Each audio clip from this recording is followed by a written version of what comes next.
कारी पता इस गल का नहीं पता तू क्यों इस काम की चपले चलाई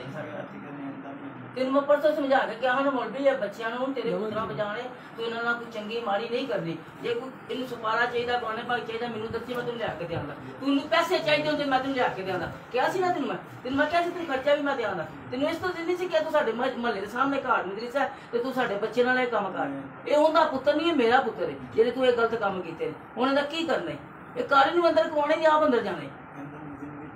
इंदा जिंदगी तू इत्थे रवे ना करे ना साडे नाल जेड़ा तू जान जा जेड़े इस तो अगे तू जान साडा चाहना केड़ा कित्थों दा है कित्थों आवाज उच्ची कर सरगोधे दा इत्थे तेनू बहन नू जगह दित्ती है ते तू साडे बच्चों नाल रेप करे हैं नहीं गलती दी ते सजा मिलनी है ना ये दी तेनू मुकम्मल सजा मिलनी है माफ कर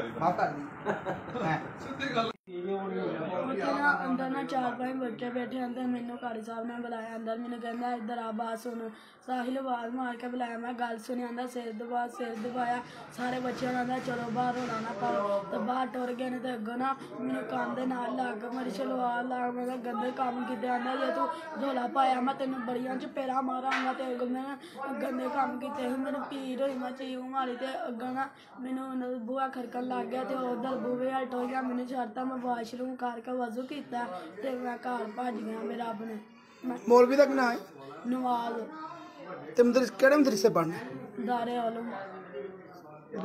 कीती है बच्चे ने जाती साहल नाल होगी गलती अंदर आंदा तू इत्थे रवेंगा तो करेगा ना तू बाहर आएगा तो करेगा ना